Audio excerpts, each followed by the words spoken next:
Hey everyone, and welcome back. We're diving into some fascinating articles you all sent over about third-party voting. With the election just around the corner, it seems like you're really interested in looking beyond those two main party candidates. We're going to unpack all of that and explore why some people believe that a third-party vote carries some extra weight, especially this time around. Now, I know that the Electoral College can sometimes feel like its own puzzle, but it's a pretty crucial piece in all of this, wouldn't you say? Absolutely. And, it's actually really interesting when you consider its origins. The Founding Fathers, they were actually wary of having a direct popular vote. They feared the potential for, mob rule, but they also didn't want to give Congress too much power by letting them choose the president themselves. So the Electoral College was really their attempt at striking a balance, right? They wanted to kind of temper the potential for a tyranny of the majority, but also limit the power of the federal government at the same time. Okay, so let me see if I'm understanding this correctly. The Electoral College is essentially meant to prevent just a few highly populated states from completely overriding, like silencing the votes of those less populated states. But then at the same time, making sure that whoever is elected president isn't simply just a puppet for Congress. Is that right? You got it. That's exactly right. It's all about finding that equilibrium, that sweet spot between these kind of competing interests. And this is where understanding that winner takes all system that's used in most states becomes really important. Right, because even if a certain candidate wins the popular vote in a state by just a tiny margin, they usually still get all of that state's electoral votes, right? It's almost like winning some kind of a political grand prize. You know it. And that is exactly why securing those swing states where the vote is often very, very close can either make or break a candidate's chances. And this is where the impact of a third-party vote becomes particularly interesting. Oh, okay, I see what you mean. So you're saying that in a really, really tight race, even if just a small number of votes shift over to a third-party candidate, that could actually tip the scales in a specific state. That's kind of wild. Yeah, it really is. Think about it this way. A third-party vote, it doesn't just sort of like disappear into thin air. It represents an active decision, a conscious decision to support an alternative to that two-party system. And in a really close election, those votes could actually be the difference between a state's electoral votes going to one candidate or the other. Wow, you've definitely given me a lot to think about. But let's say for a second that you're disillusioned, like really disillusioned by the two main candidates, which is something that the source mentioned.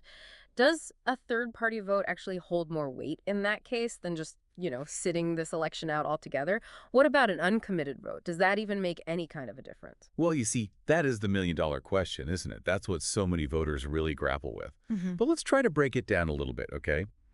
Choosing not to vote. Well, that's kind of like opting out of the conversation entirely. It doesn't change the outcome one way or the other because your voice simply isn't a part of the equation at that point. Now, an uncommitted vote, while it definitely expresses a certain amount of dissatisfaction, it doesn't usually make any huge waves because it's essentially maintaining that existing two-party structure.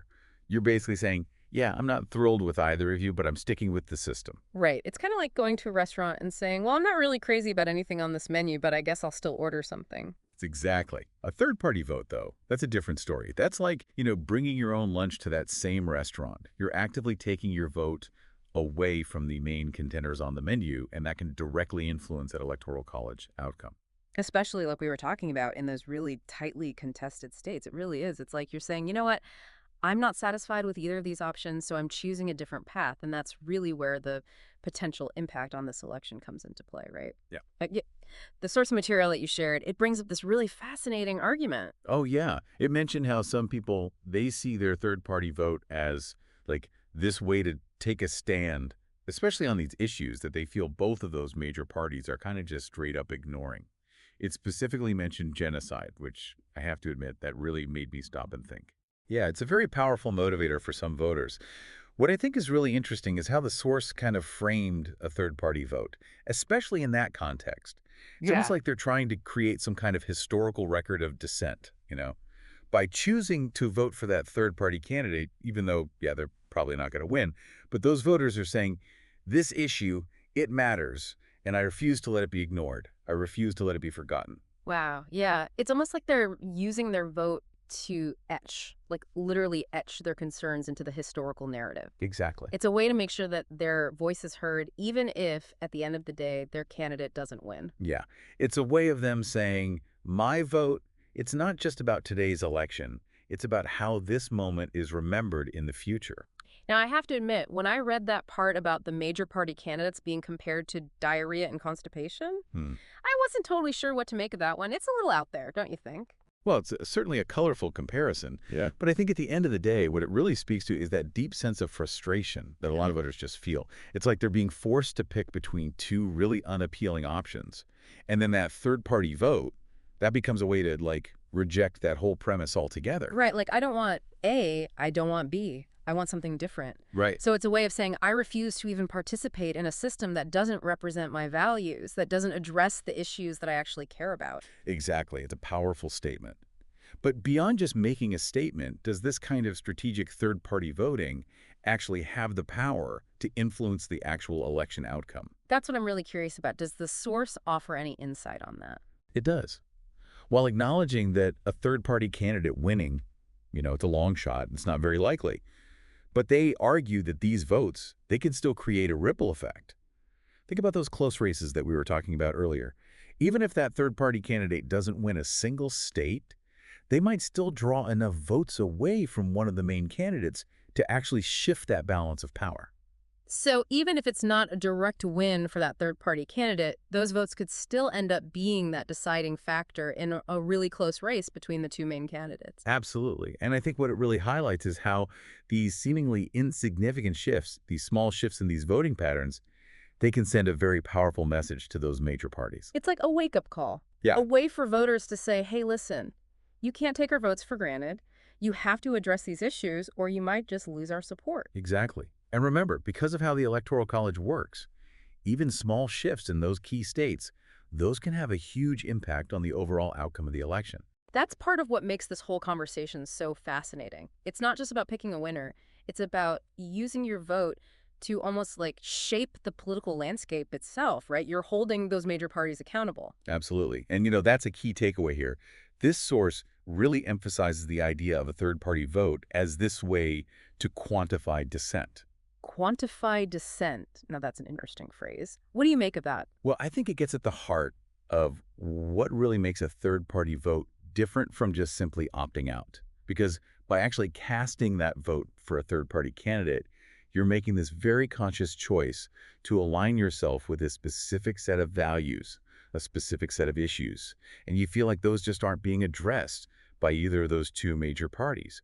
So you're not just expressing some vague dissatisfaction. You're taking this concrete step to actually support an alternative vision. It's almost like you're putting your money where your mouth is. You're saying, this is what I believe in, and I'm going to support it. Exactly. It's a way of saying, these are the things that I care about, and this is where I stand. Yeah. And that actually ties back to the source's comparison of a third-party vote to both a no-show vote and an uncommitted vote. It seemed to suggest that there's a difference between just like checking out of a system that you disagree with and actively choosing to support something different altogether. That's like the difference between silence and voice. Yeah. Choosing not to vote or casting that uncommitted vote, that can be seen as, a very passive form of protest. But that third-party vote, that's a more active form of engagement. It's about saying, I'm here, I have a voice, and I'm going to use it. So it's about like claiming your agency, right? Even if you don't necessarily support the frontrunners, it's about saying, my vote is not a foregone conclusion, it's a statement. Exactly. And that act of defiance, that willingness to challenge how it's always been done, that can be incredibly powerful. It can inspire other people to do the same, to start asking those tough questions, and to really demand more from those elected officials. It's about planting those seeds for change, even if you don't get to see the results right away. Precisely. And the source seems to suggest that, change, it very rarely happens in this kind of straight line. It's often the result of these small acts of courage, these small acts of conviction that then build momentum as time goes on. It reminds me of that Margaret Mead quote. Never doubt that a small group of thoughtful, committed citizens can change the world. Indeed, it's the only thing that ever has. It's a very powerful reminder that every single vote, every single voice has the potential to truly make a difference. Well, I think that about wraps up our deep dive into the impact of third-party voting. We've covered so much today, from that historical context of the Electoral College to the motivations behind actually casting a third-party vote, and of course, how all of this might play out in this upcoming election. We really dug deep into how a single vote can be this incredibly powerful tool. It's a way for you to express your discontent help shape the political landscape, and even leave your own mark on history. Absolutely. It's been amazing unpacking all of these ideas with you today. It's not always an easy topic to discuss, but it's definitely important. So before we go, I want to leave all of you with one final thought. As we head to the polls this election season, just remember, your vote, that is your voice. It's your chance to make a statement about the kind of world you want to see, even if that means going against the grain. So as you're weighing your options, just ask yourself this. What kind of impact do you want your vote to have, not just today, but for all the elections to come? Thanks for joining us, everyone, and we'll see you next time for another deep dive.